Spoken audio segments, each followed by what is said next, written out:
Yeah.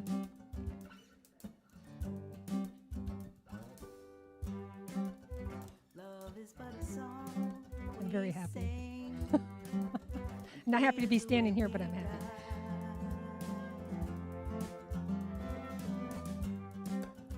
You can make the mountains ring and make the angels cry. Though the bird is on the way. Welcome. Good morning. And we are here in the Center for Spiritual Living Santa Cruz. We are located actually in Live Oak, but we'll claim Santa Cruz as our community. I'm Debbie Bratby. I'm going to be your co-host today for the service, and I am a member of the Board of Trustees here at the Center. If you're wondering where Reverend Alice Reed is, she is on a well-deserved and needed vacation. She has worked tirelessly throughout the COVID and learned so many new things to keep this service moving forward on Sundays, just for all of you. And she needed this little respite, and we're welcoming her back home, all rested and ready to go for round 2. So, we are in Live Oak, and if you'd like to join us in the sanctuary, which we have a lovely group in the sanctuary today, we would encourage you to make a reservation through online, or you can call the office for your Sunday reservation. And if it's the last minute and you think, oh, I didn't reserve my spot, come on in. If we have room, we will take you in. Okay, so don't feel like you can't come at the last minute. You can. The theme throughout the Centers for Spiritual Living this month is Live as a Compassionate Conduit. Lea, who's our online music director, has a new song of the month for us, and the name of it is Listening. So let's listen. I'm listening. I am listening.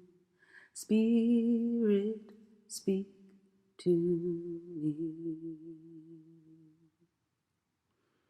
I'm listening. I am listening. Spirit, speak to me. My ears are wide open.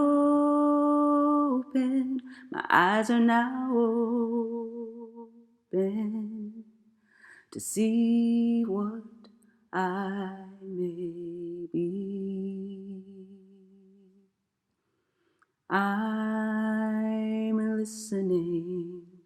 I am listening. Spirit, speak to me. I'm listening.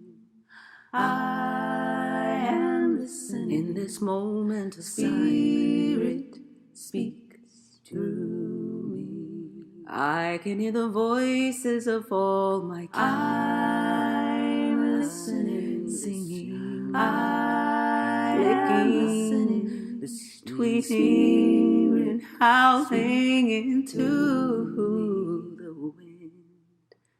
My ears are wide open, and oh, the joy. My eyes are wide open, oh, the love to see and to hear for you and me. Oh, I'm listening in this moment of silence. I am listening. I hear Spirit speak through me. Did you sleep well? Thank you, Lea. That was a beautiful song and needed, much needed in the healing of our country to listen. So we are a worldwide movement known as Centers for Spiritual Living. We share a purpose, vision, and mission in our movement. We also have our own centering statement here at the center. Let's say this together. We are a spiritually progressive community that transforms lives and the world through a philosophy of possibility thinking and responding to life with love. Today we have a great treat in store for you today. Today. It is our own Reverend Tamara Merrill. But first, before we get to listen to this great message she has prepared for us, we have our practitioner of the day, Lucy Fossbender, and she'll lead us in this week's quote, followed by a brief spiritual practice. Lucy? Can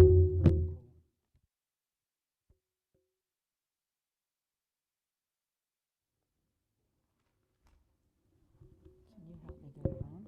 Here, we'll just take this, yeah.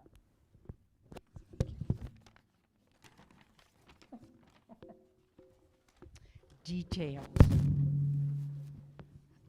I'm Lucy Fossbender, and I am one of the spiritual practitioners here with this beloved Center for Spiritual Living in Santa Cruz.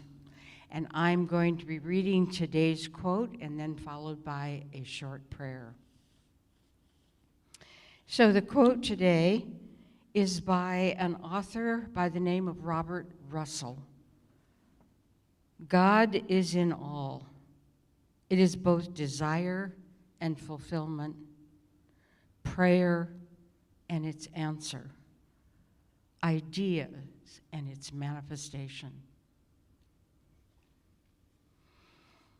So I invite you now to just bring your awareness to your breath, that precious breath.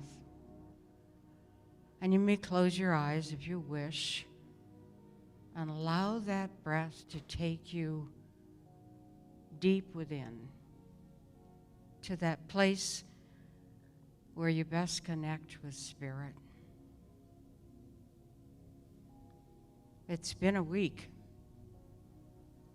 full of so much intensity. We're living in some unprecedented times. Times that are unpredictable, full of so much change. And yet what doesn't change, what is always constant, is that there is still only one mind, one power, something really magnificent out there all around us, being and becoming everything and everyone. It's a force, a remarkable intelligence. It's so remarkable that in spite of everything that's happening, it continues to hold this universe and everything in it together in perfect harmony, in perfect order, and in perfect balance. And it never struggles in the process. This is an energy. Unlike any other energy, this energy never runs out of itself. It's forever creating and becoming more. And it never stops. It never tires, never sleeps, and it never dies. It just transforms and becomes more of itself. I choose to name it, although it'll answer to any name or to no name. I know it is Spirit, and I know it is God. But whatever the name, it's limitless, it's boundless, it's timeless, it's inexhaustible, and it's everywhere present, all of it, all the time, all at once. You know, it hangs stars, and it spins galaxies, and at the same time, it's growing tomatoes from those tiny little seeds. And at the same time, it's that artful spider weaving its magical web. All at the same time. There's just no place, no person, no thing, no happening where God is not. And it's here this morning, being each and every one of us. It's who we are. It's that energy that's beating our hearts and breathing our breath. It's that energy that is digesting our food and thinking our thoughts. It's that energy that's our very aliveness. You know, we're individualized expressions of God. We're spirits expressing. We're a way, we're a vehicle, we're a path for spirit, for God to make itself known, to reveal itself, to experience itself uniquely in the world. That's the truth of who we really are. So I'm grateful this morning. It's been a while, and I'm grateful to be back. And I want to express my gratitude to all those members here who work so diligently and give of themselves so that we can have a Sunday morning service. And I express my gratitude to the Board of Trustees for their stewardship and in these difficult times, keeping us operational. And I'm thankful for our speaker this morning, Reverend Tamara Merrill, whom I know will uplift us with her message. And I'm grateful for this community, for its generosity, for its love, for its support. This community is a gift.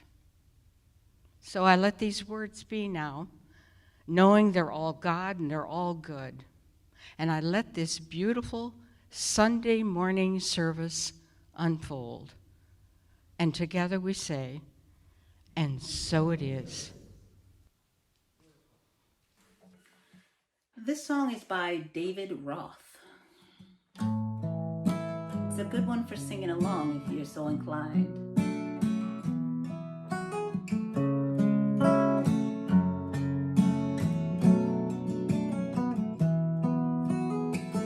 I am here for the greater good of all, the greater good of all, the greater good of all. I am here for the greater good of all, the greater good of all. You are here for the greater good of all, greater good of all, the greater good of all. I am here for the greater good of all, the greater good of all.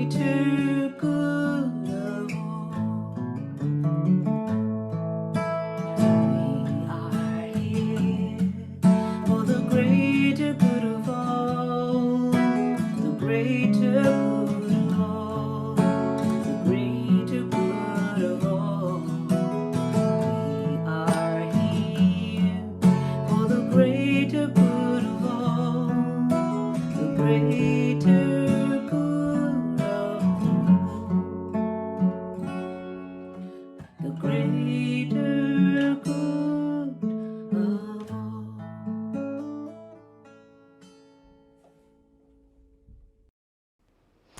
Good morning and welcome to the Center of Spiritual Living in Santa Cruz.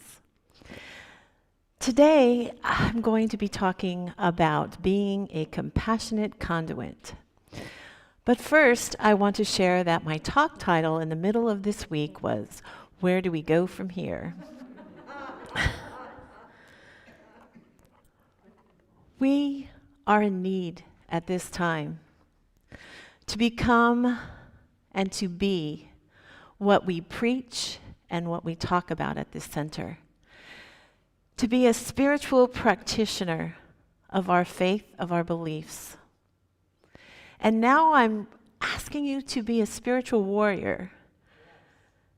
It takes so much humility and kindness, self-reflection and compassion to be a part of this world we live in today.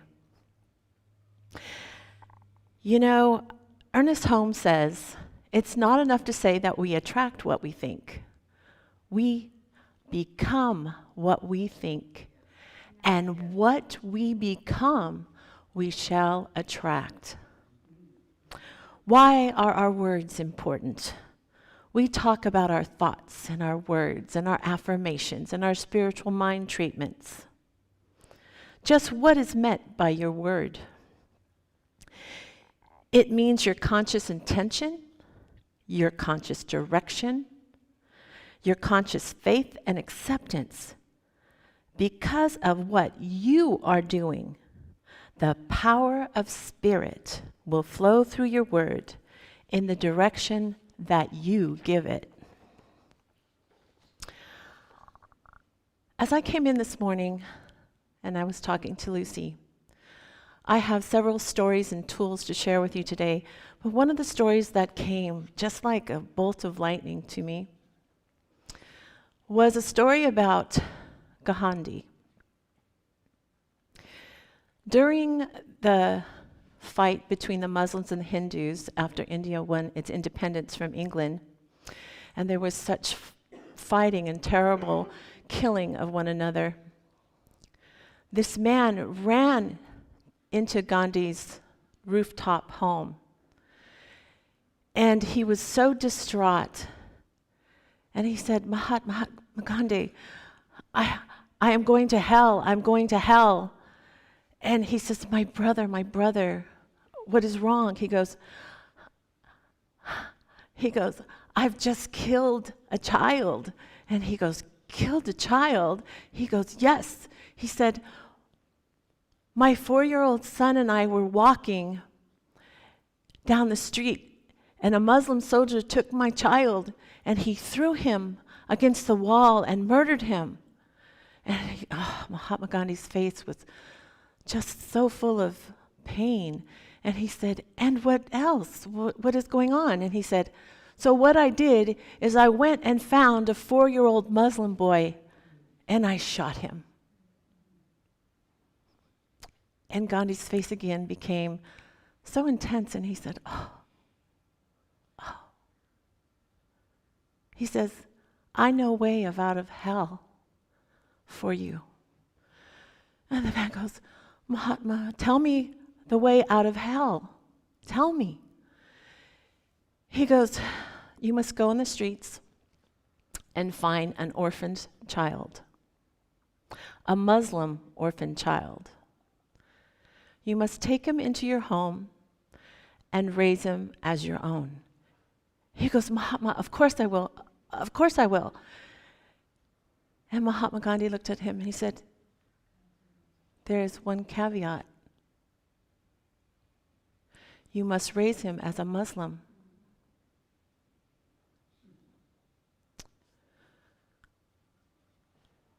Wow.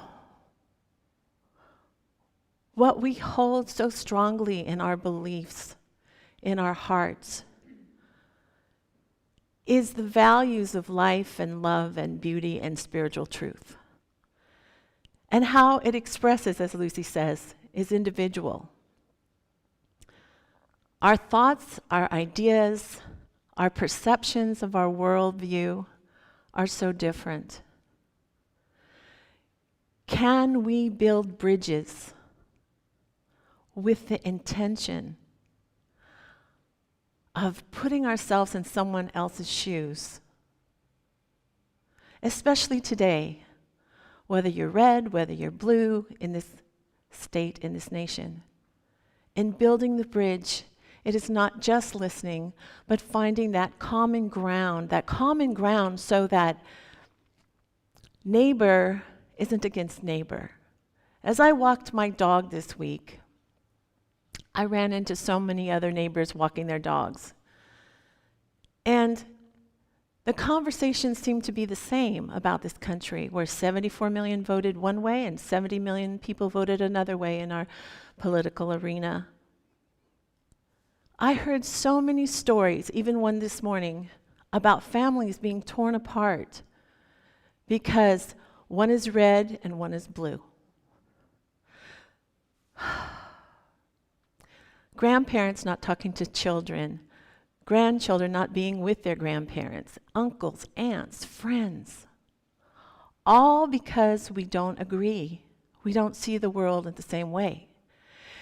And our self-righteousness gets in our way of being human. How do we transcend and transform our ideologies to include our mission statement about a world that works for everyone? How do we do that? It is so easy to be righteous and not humble, especially if today you're on the winning side. However, we know that in the first law of physics and thermodynamics is that energy can neither be created nor destroyed, just transformed. The only power we have as part of being this life force is transformation of energy. Can we step out of our judgments, out of our boxes, and look at the world from a higher view and work on the ideas of transformation? I have another story about a man named Terry Dobson. Terry Dobson writes several books, and was a friend of Ram Dass's. And he was a student of Aikido, one of the first Americans in Japan to get a black belt in Aikido back in the 70s. A student of Aikido is not allowed to fight. It's the art of reconciliation. Whoever has the mind to fight has broken his or her connection with the universe. If you try to dominate people, you are already defeated. Aikido is the study of how to resolve conflict, not how to start it. There's a story where he's a young man in Japan riding a train, and it's a beautiful day, and there are children and elderly people on the train, and a drunken, homeless laborer comes into the train and starts cursing and frightening people. And he actually bumps into this woman with a child in her hands, and she falls into the laps of some elderly people.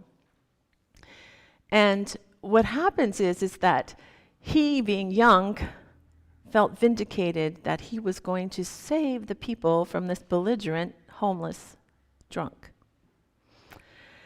And Terry was standing there, ready to fight, but he couldn't make the first move. And as soon as he was about to make contact with the drunken homeless man and was looking at him, kind of challenging him for a fight, they were just about to go at it when someone in the background goes, "Hey, come here," in this wonderful voice, this lilting voice. And the laborer turned around to look, and there was this little 70-year-old Japanese man in his great kimono. And he was saying, come here, come and talk to me. What you been drinking? And the laborer goes, "What the hell? It's none of your business." And he goes, "Hey, is it sake? I love sake." And the drunken laborer is like, "What?" Kind of taken him aback from his anger. And he starts to tell him, the older gentleman, "Hey, you know, my wife and I like sake. We drink it every night on our wooden bench when the sun goes down, and we watch our persimmon tree grow." And the laborer's just looking at him, and the man continues to engage him in conversation with such compassion and such happiness. At the end of the conversation, the elderly man goes, "I'm sure you have a wonderful wife too." And the laborer stops, and he looks down. He goes, My wife died. I ain't got no wife. I ain't got no home. I ain't got no job. I'm ashamed of myself. And he started to sob. And the older gentleman says, what a predicament. Come here, sit down next to me and talk to me. Come here, sit down. And Terry Dobson, the keto master, was standing there in his well-scrubbed clothes, looking at this. And he said he felt dirtier than the man that was drunk. Because what he had tried to do with muscle and his safe for democracy righteousness, right, was done with kind words and the intention of love and compassion. As he was retreating off the train, he looked back, and this giant of a man with filthy matted hair had laid his head on the lap of this Japanese man and was sobbing. And the Japanese elder man was rubbing his hair and his head and saying, "Tell me more." Terry Dobson said that was a turning point in his understanding of what it meant to be in combat as an Aikido master when compassion is your weapon.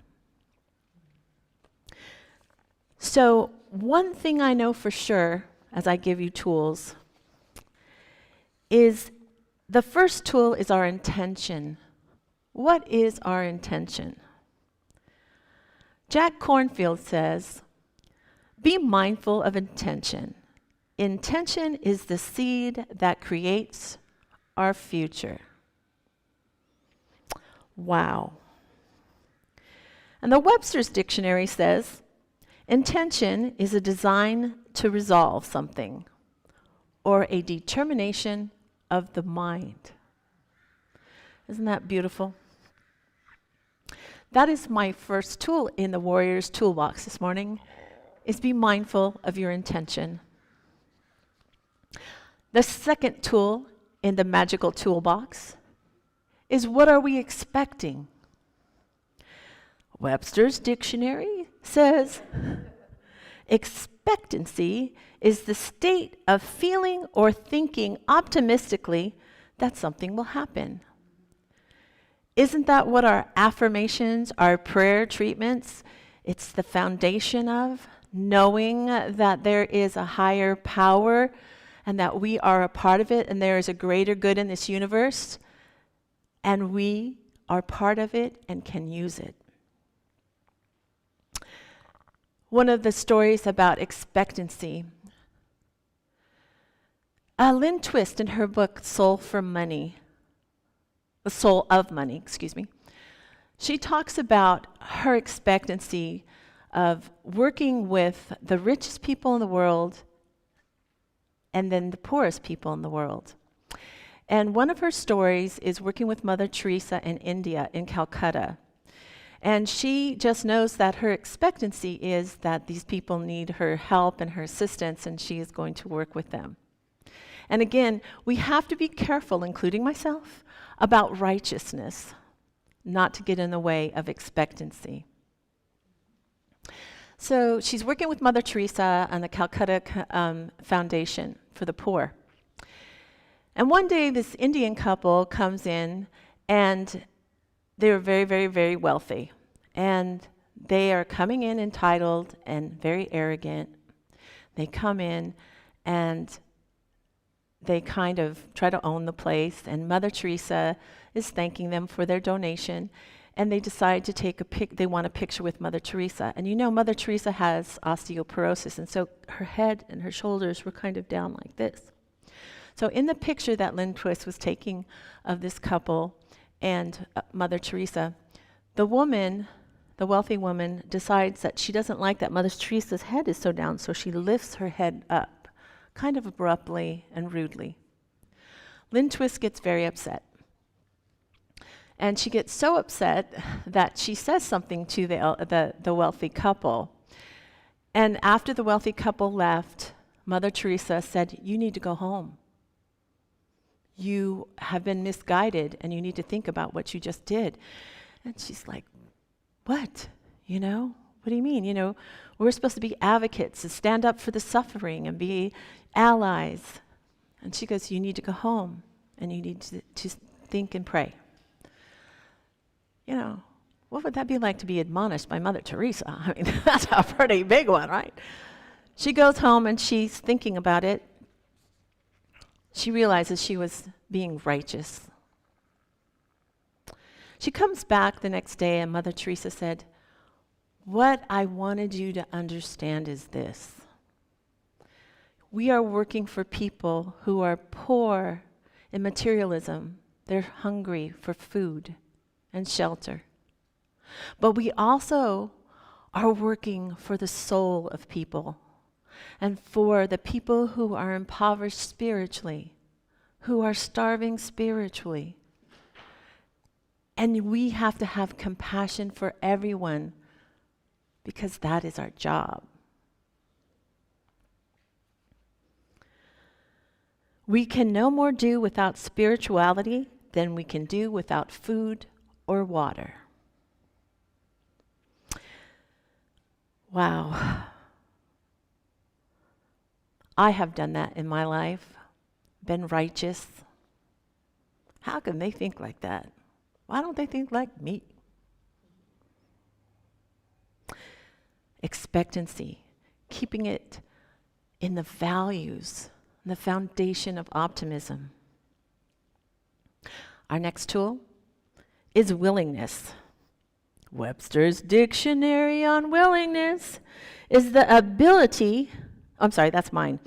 Webster's Dictionary is the quality or state of being prepared to do something.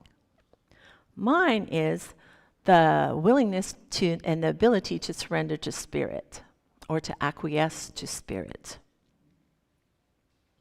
When I was young in my 20s, I worked for a woman named Terry Cole Whitaker.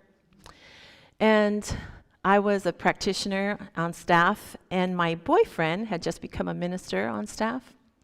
And we were arguing in the hallway about who was right about something. I couldn't tell you what that something was. And Terry came out and caught us arguing, as spiritual beings arguing in the hallway. And she then stopped and she said, "Tamara, can you come here a minute?" I was like, I'm going to the principal's office, So I went in there and she goes, "Tamara, I have a question for you." And I said, "Okay." She said, "Do you want to be right or happy?" And I'm sure you've all heard that before. And I thought about it and I said, "Both? Right and happy?" She goes, "Nope, you can only have one." And I said, "Okay, I want to be happy." She goes, "Are you willing to do an experiment?" I said, "Absolutely." She said, "Okay. For 2 weeks, the next 2 weeks, you must make your boyfriend Carrie right about everything." I go, "What?" "Huh? You must make your boyfriend right about everything." I said, "He already thinks he's right about everything. Why am I going to do that, And she said, "Okay, are you willing?" I said, "Yes."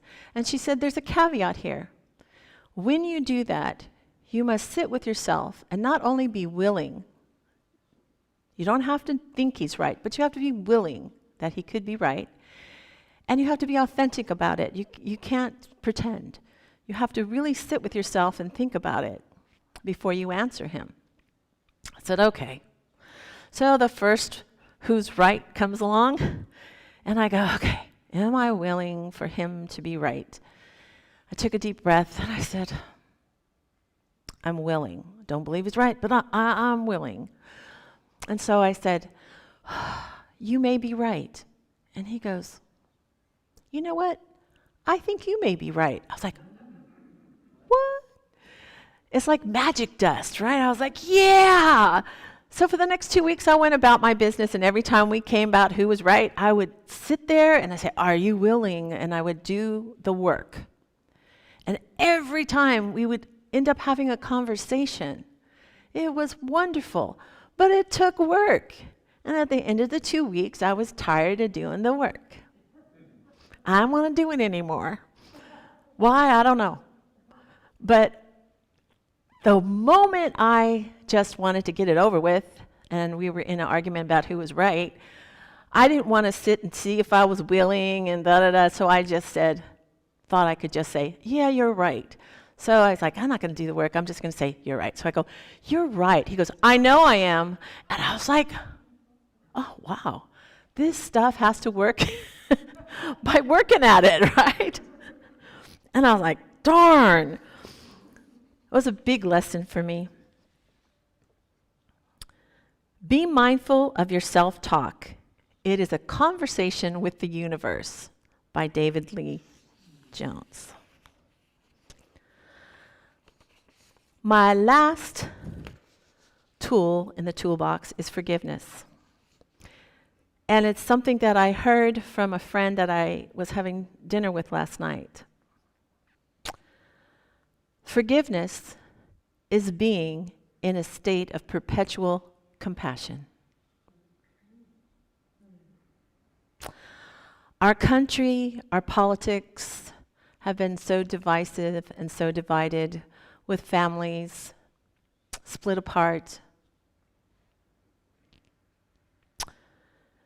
We stand on a spiritual philosophy of truth, of love, of possibility, and a mission for a world that works for everyone. As a spiritual warrior, I implore you that we transcend our judgments, transform our thinking with these tools of checking our intention, our expectancy, our willingness, and our ability to forgive, to be a being in perpetual state of compassion. Namaste.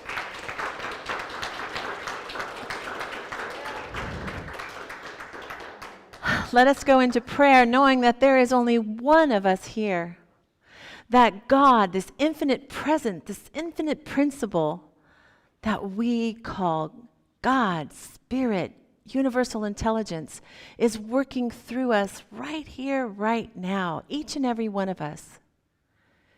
It is the life that we breathe, the life that we see, touch, taste, smell, and feel. Our soul is asking us to expand, to go forward, to transform, to transcend. Let us be the conduit of compassion. Let us be that spiritual warrior that says yes to a world that works for everyone by deeply listening, by doing our deep self-reflection and work that must be done by each of us. Must be done. For that is where the transformation blossoms into the peace and the love and the wholeness that can be expressed through us. Thank you for this community. Thank you for Reverend Alice and all the people who work here today with such diligence. Thank you for you out there willing to listen and transform. And so, as I release my word, knowing that the spiritual warriors are spreading that compassion, I say, and so it is. Namaste.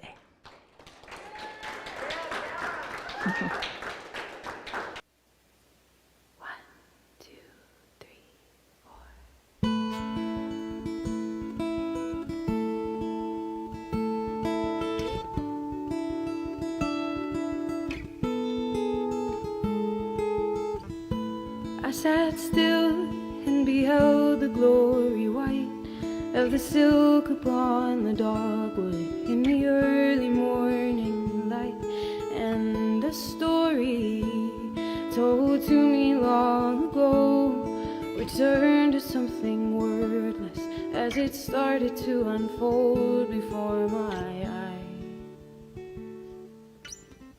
If you wait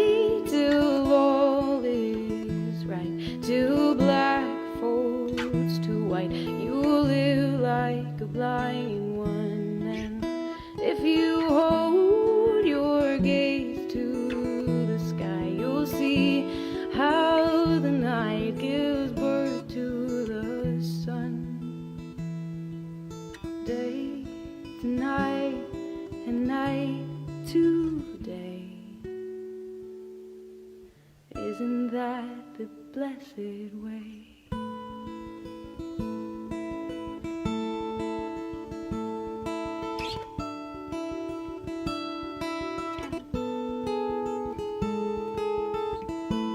I lay still in the dark and fertile ground as my body turns to chaos, feeling all the life around.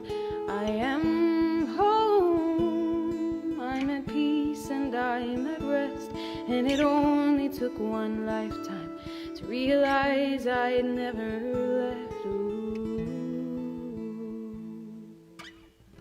If you wait till all is right, till black folds to white, you live like a blind one. And if you hold your gaze to the sky, you'll see how the night gives birth to the sun. Oh, day to night and night to day. Isn't that the blessed way?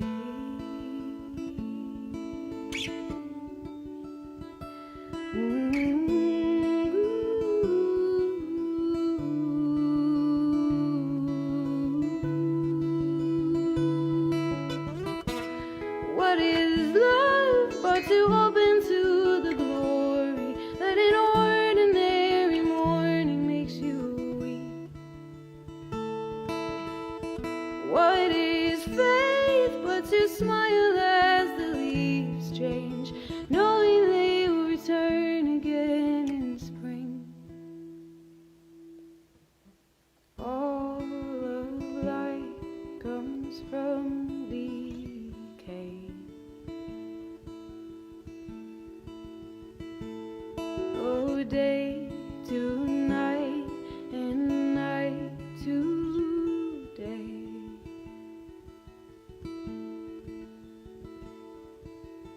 Isn't it a beautiful thing?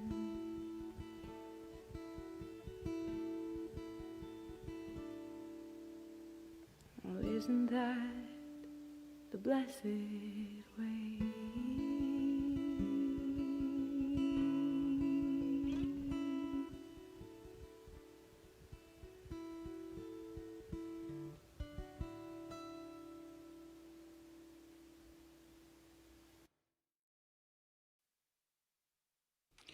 Thank you, Jesse Powers, for that wonderful song, Blessed Way. I'm Nancy Lushkajan.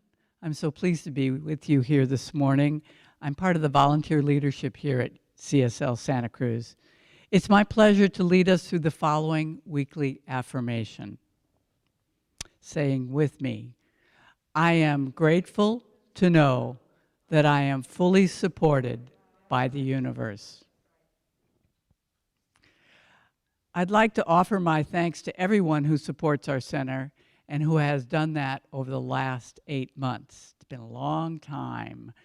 We want to begin by thanking our CSL sustainers, those who have made a pledge to CSL and steadfastly fulfilled their commitment either through a regular credit card charge or a bank withdrawal.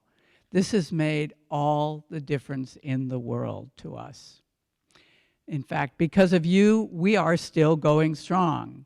And that's the name of our 2021 pledge drive. Because of you, CSL Santa Cruz is steadfast, creating a new story, blessed, and fully resourced. Yay! On 4 consecutive Sundays beginning next week, November 15th, going through December 6th, we will celebrate each of these 4 different aspects of our community.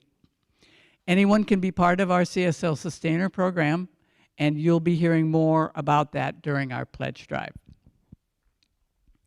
In the meantime, if you would like to make a gift to us today, there are 4 different ways to do that, and they're all listed on the screen.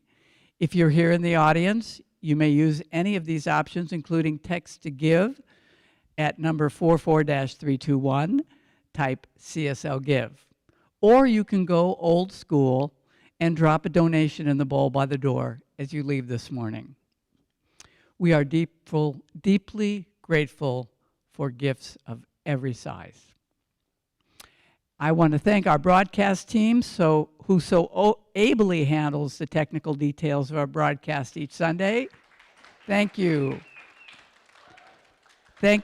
Thanks also to our musicians, Lea and Jesse Powers. I want to thank Lucy Fossbender, the practitioner of the day. And of course, I want to thank our wonderful Reverend Tamara Merrill for her fabulous talk. That was just what we needed to hear today. And most importantly, I want to thank you for being here with us today. If you found this message helpful, please share it with others and subscribe to our YouTube channel. We have a talk after the talk again, as we do every Sunday. Join Reverend Tamara Merrill and me for the talk.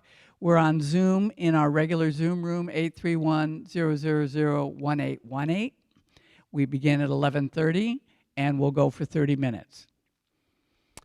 Don't forget that Project to Connect is each day, Monday through Saturday at 1 p.m., so ably moderated by our own Kaylee Dugan, who is here with us today.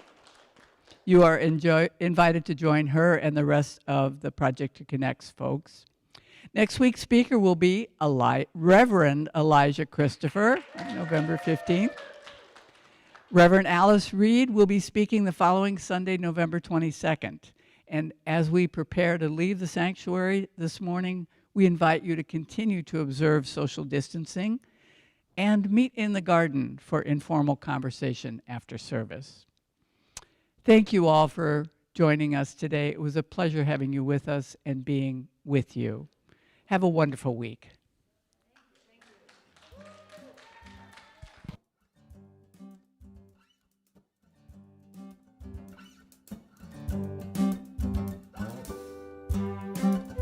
Love is but a song we sing, and fear's the way we die.